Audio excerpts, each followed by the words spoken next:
nossa aula de História da terceira série. Eu sou o professor Marlon, junto comigo, com você, tá aqui a Joana, dê um oi pra ela. E nós vamos juntos para nossa maravilhosa, linda e espetacular aula de História.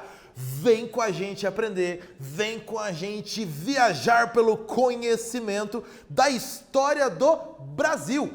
Então, vem com a gente, mas lembre-se, tenha caderno, lápis, caneta junto com você. Anote os conteúdos importantes dessa aula para você continuar estudando. Anote conceitos novos, diferentes, para que você não deixe essa aula de história parar por aqui. Vamos continuar levando o conhecimento histórico adiante. Combinado? Bora, criança! Bora para nossa aula de história, então. E o que nós vamos estudar nesta aula? Ora, tá aí para você. Nós vamos analisar o contexto do movimento tenentista. O que é tenentismo? Calma, nessa aula. E ainda nós vamos compreender o que foi a Coluna Prestes, uma continuidade do tenentismo. Beleza? E aí, algumas perguntas para a gente começar a se aquecer, para começarmos o nosso assunto. Perguntas básicas, tranquilas, que você sabe responder, mas para você mergulhar agora no nosso assunto. Responde aí comigo. Primeira, você lembra o que era esse chamado voto de cabresto? Voto de cabresto. Lembrou? Ainda, quais são as características principais da política dos governadores? Você percebeu, por essas duas questões, que nós estamos falando do início da República no Brasil, início do século XX. Então, essas questões aí estão servindo também para te ambientar, você entender de qual contexto estamos falando nessa aula. Conseguiu responder? História da República no Brasil. Vamos lá juntos então. Você lembra o que era o voto de cabresto? Com o voto aberto, ou seja, não secreto, e por meio da troca de favores, ameaça, violência, o coronel exigia que os eleitores votassem nos candidatos indicados por ele. Voto de cabresto é o voto controlado, guiado pelo coronel. Como se o eleitor usasse um cabresto, igual os animais de carga lá usando para poderem ser guiados. Ok?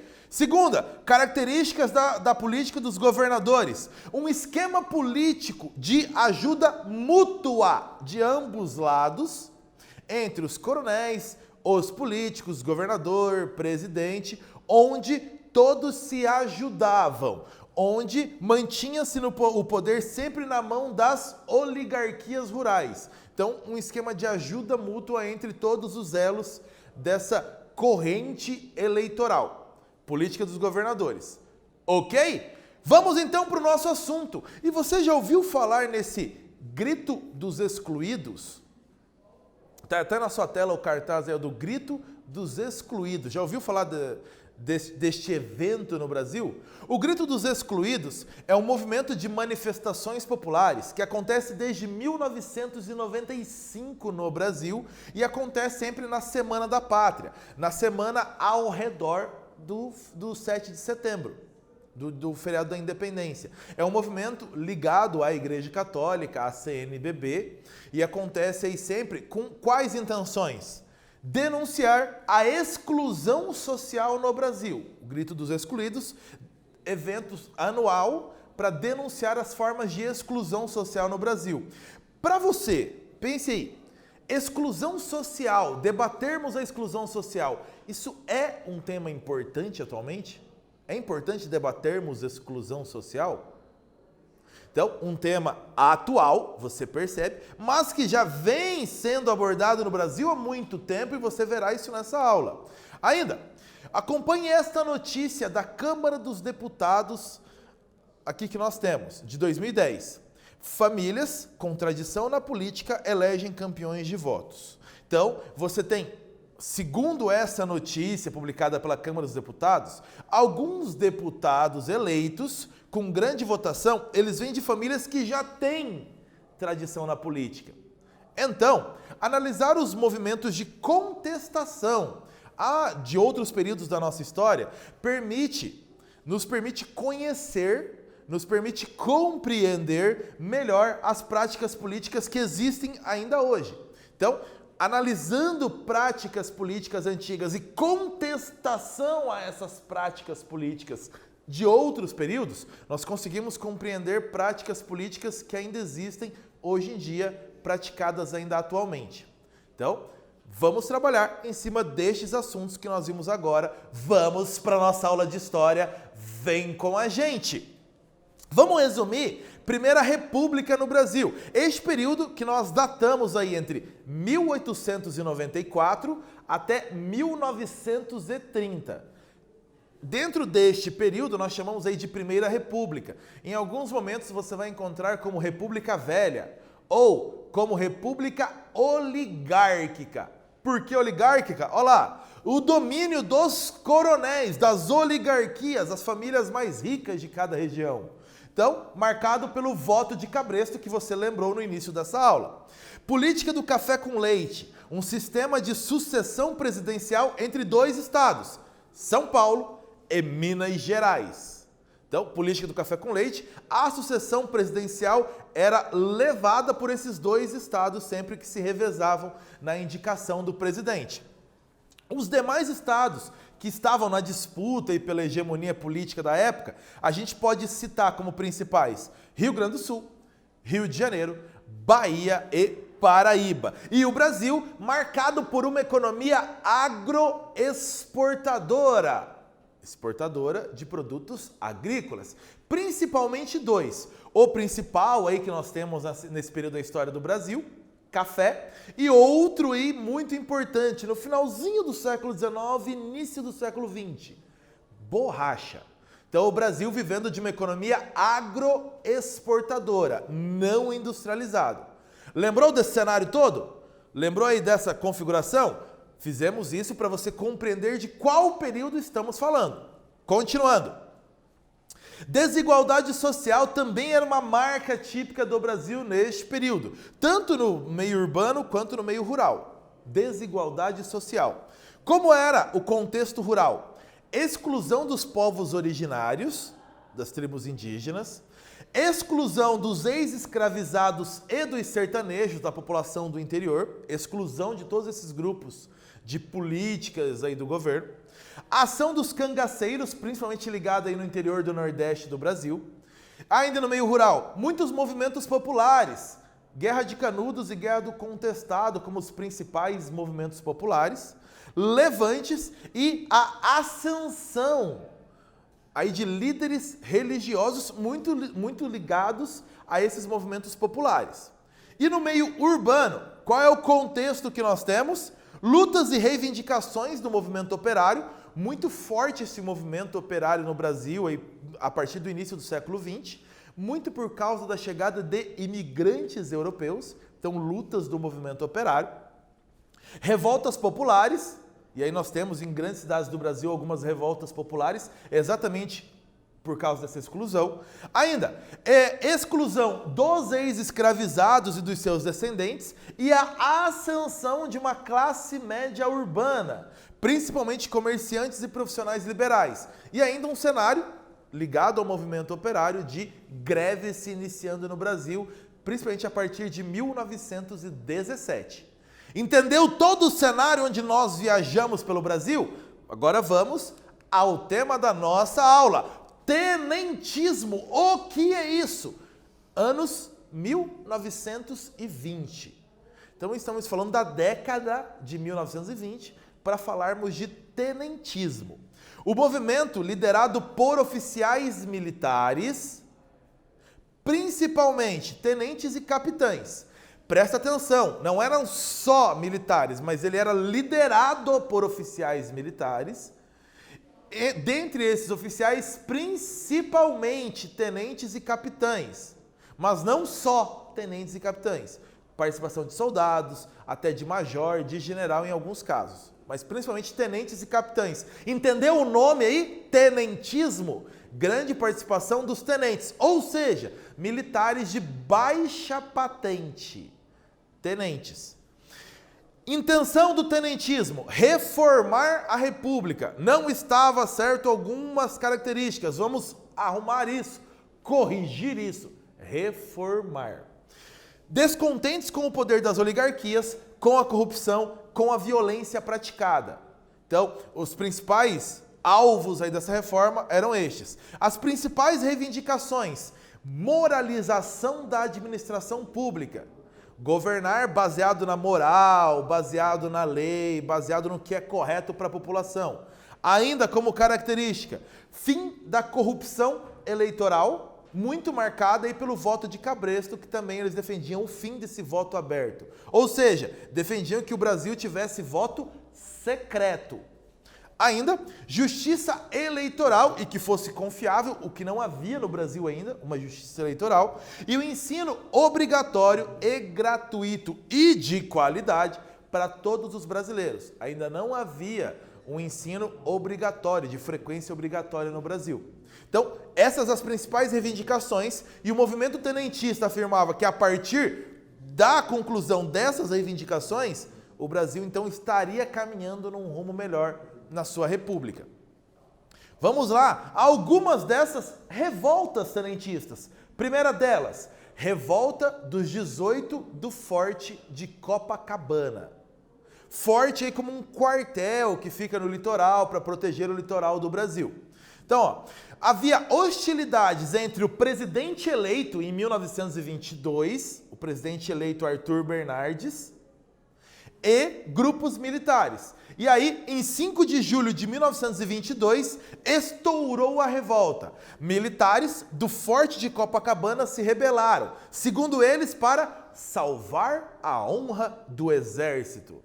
Então, nesses confrontos com o presidente eleito Arthur Bernardes. O governo interveio, centenas de militares se renderam, porém, 17 militares do Forte de Copacabana persistiram, continuaram em sua revolta e pegaram em armas e saíram pela Avenida Atlântica do Rio de Janeiro, capital do Brasil, para tomar o Palácio do Catete, sede do governo, e tirar o presidente Epitácio Pessoa do governo, impedir a posse do Arthur Bernardes e mudar o Brasil.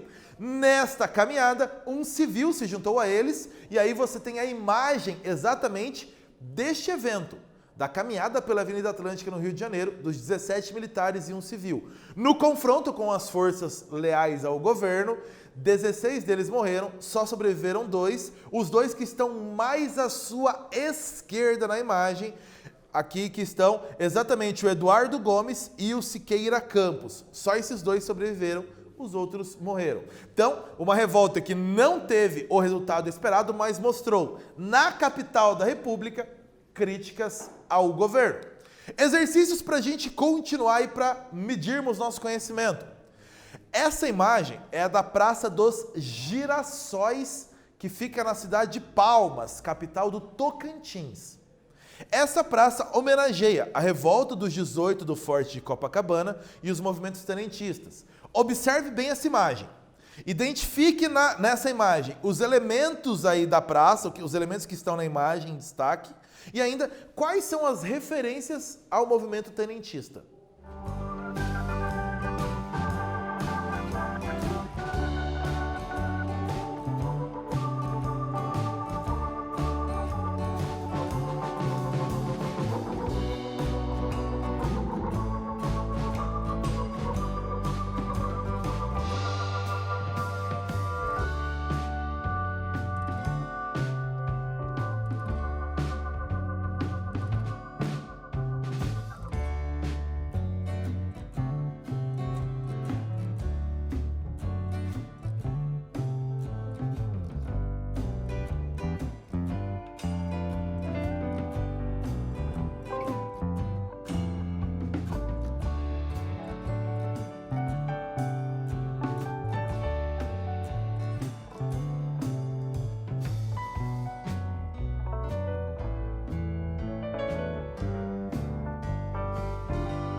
Os elementos da praça, fáceis de identificar, você percebe poucos militares, alguns já até caídos, como se estivessem feridos.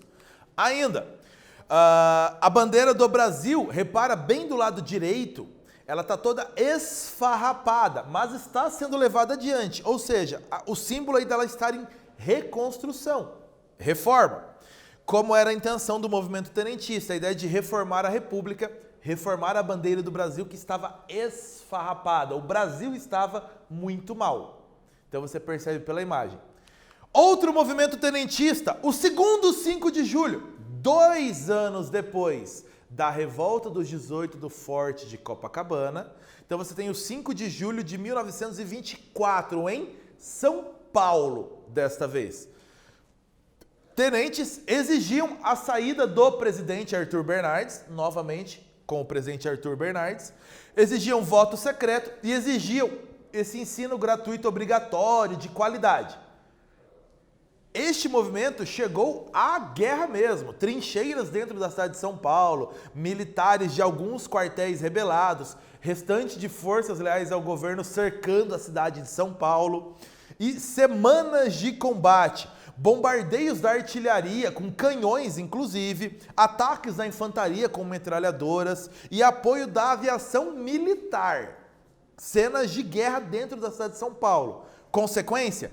Muitas mortes entre os civis. Depois de semanas de combate, cerca de 1.000 soldados que não se renderam, não se entregaram, saíram de São Paulo e formaram a Coluna Paulista, uma marcha de soldados que passou pelo estado de São Paulo, chegou a entrar no Mato Grosso e foram até Foz do Iguaçu, no Paraná.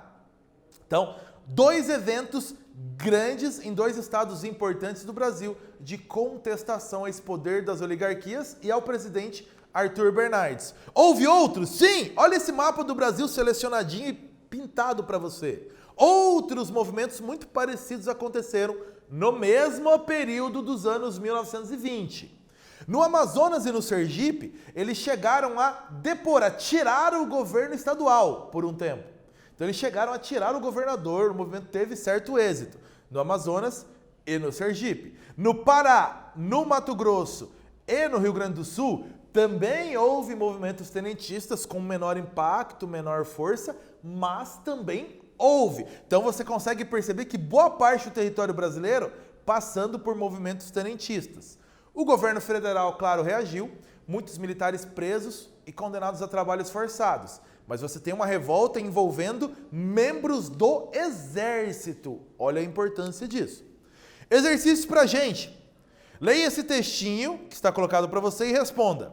De que maneira os movimentos tenentistas de 22 e 24 eram contrários ao governo?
De que maneira estes movimentos de 1922 e 24 mostravam-se contrários ao governo?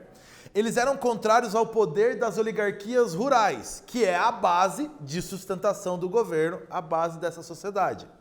Então eles questionavam essas práticas corruptas e muitas vezes violentas dos coronéis, praticadas pelos coronéis. Eles exigiam um sistema eleitoral mais justo e representativo, principalmente através do voto secreto, e exigiam a saída do presidente Arthur Bernardes, percebeu isso em ambos os movimentos.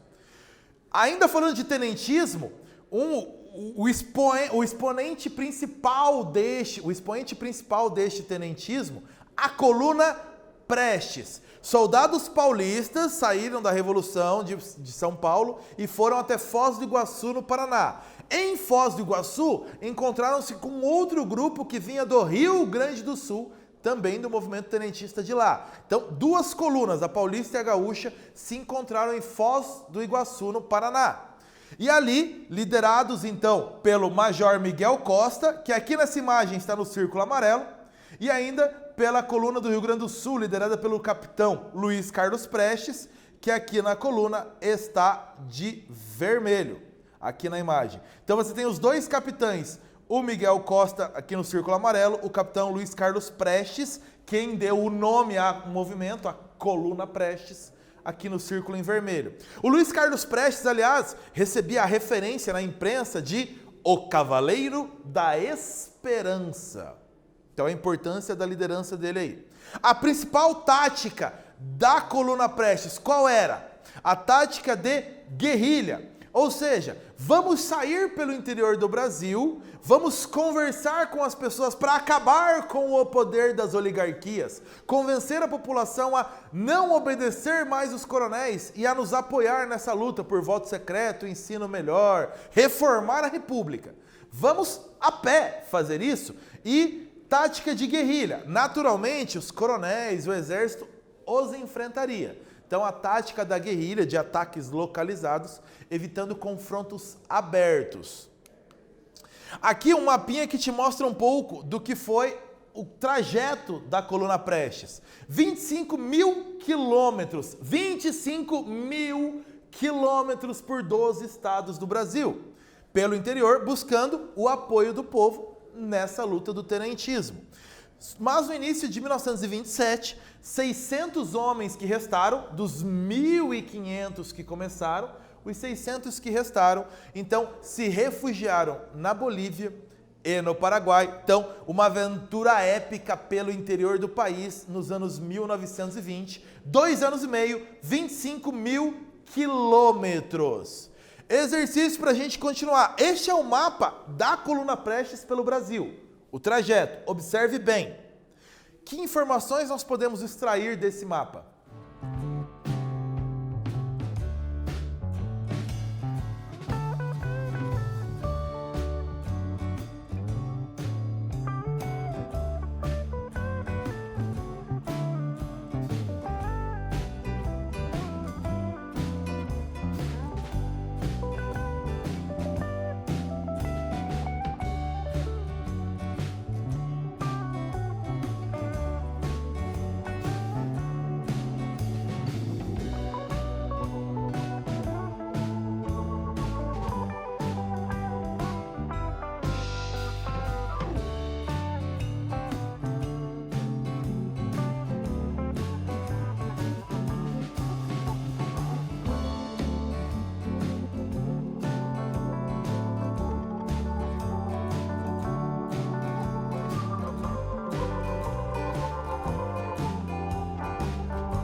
As linhas coloridas dentro do mapa mostram exatamente o deslocamento pelo interior do país.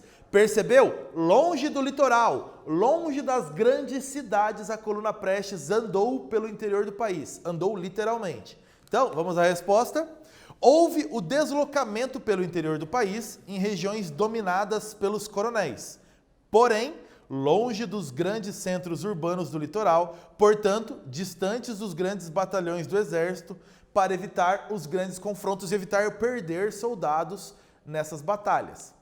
Nessa aula, o que nós estudamos? O movimento tenentista dos anos 1920, que foi realizado por membros de patentes mais baixas do Exército, marcou uma tentativa de combate ao poder das oligarquias que marcava a República no Brasil. Ainda, a Coluna Prestes, sob a liderança do Luiz Carlos Prestes, surgiu a partir de movimentos tenentistas.